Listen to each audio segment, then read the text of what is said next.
Патувањето во центарот на земјата, според романот на Жил Верн. Професорот Ото Линдерберг седеше на своето биро во библиотеката во неговата голема куќа во Хамбург. Одеднаш вратата ширум се отвори и неговиот внук Аксел влезе за да го поздрави. Што читаш, вујко? Еден древен ракопис од Арне Сакунсен, исландски алхемичар, му одговори професорот без да го крене погледот од ракописот што го држеше во рацете. А што е тоа? Праша момчето, покажувајќи код едно мало парче пергамент кое ѕиркаше од страниците.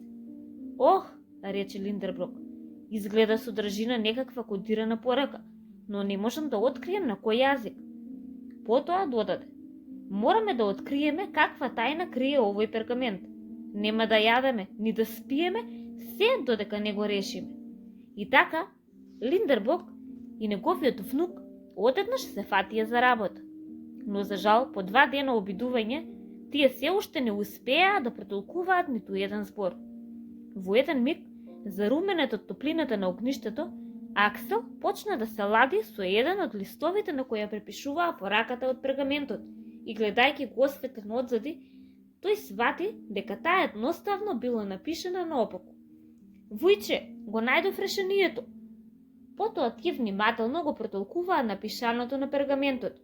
Тоа беа упатства за тоа како преку еден исландски вулкан да се стигне ни помалку ни повеќе туку до центарот на земјата.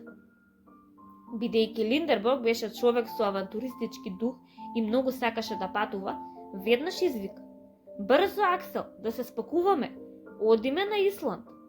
Момчето се обиде да го разубеди на крајот на краиштата, пораката можеше да биде само една обична шега, но професорот беше непоколеблив. Никој никогаш не го истражил центарот на земјата. Ќе бидеме први. И така, 2 дена потоцна, вујкото и внукот веќе беа на бродот кој патуваше до пристаништето во Рејкјавик, главниот град на Исланд.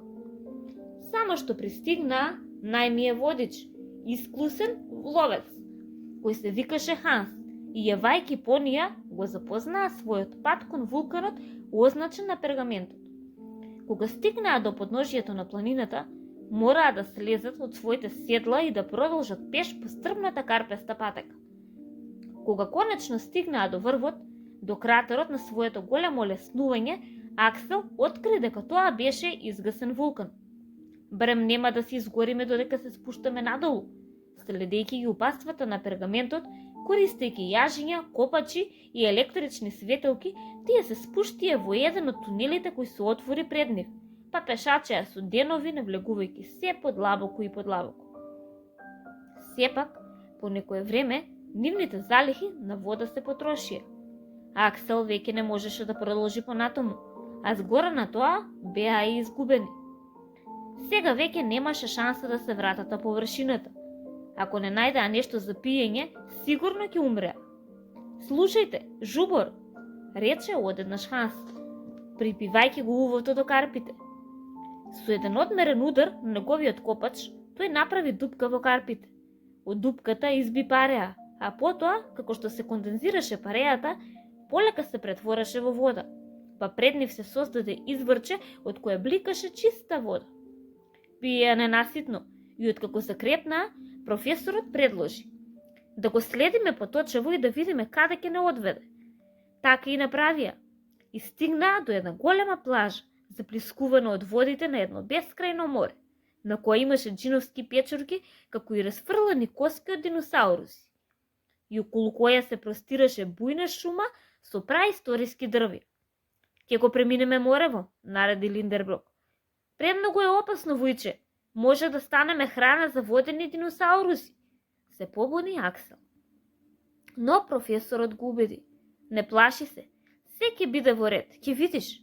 И така се фатија за работа и користејќи ги трупците и стеблата од растенијата, изградија сплав. Потоа го турнаа во морето и отпловија. Како што предвиде Аксел, се соочија со ужасни бури, па дури и со едно морско чудовиште кое се обиде да ги повлече под вода. Со малку среќа успеаа да се извлечат, но по долго талкање стигнаа до истата плажа од која и заминаа. Потоа решија да ја истражат внатрешноста на копнето и конечно стигнаа до влезот на една пештера каде што ги најдоа иницијалите Арнес Аконес, изглабени во една голема карпа.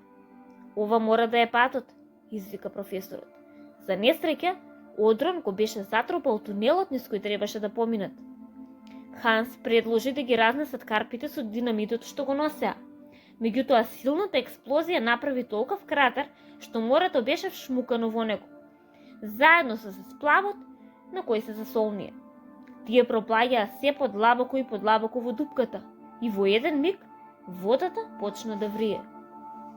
Ке бидеме живи сварени, се вика Аксел, до тога што е веќе изгуби секаква надеж дека ќе се извлече жив од оваа авантура. Може би и нема внучко, прошепоти Линдерброк. Одеднаш, татнеш како од земјотрес одекна околу нив.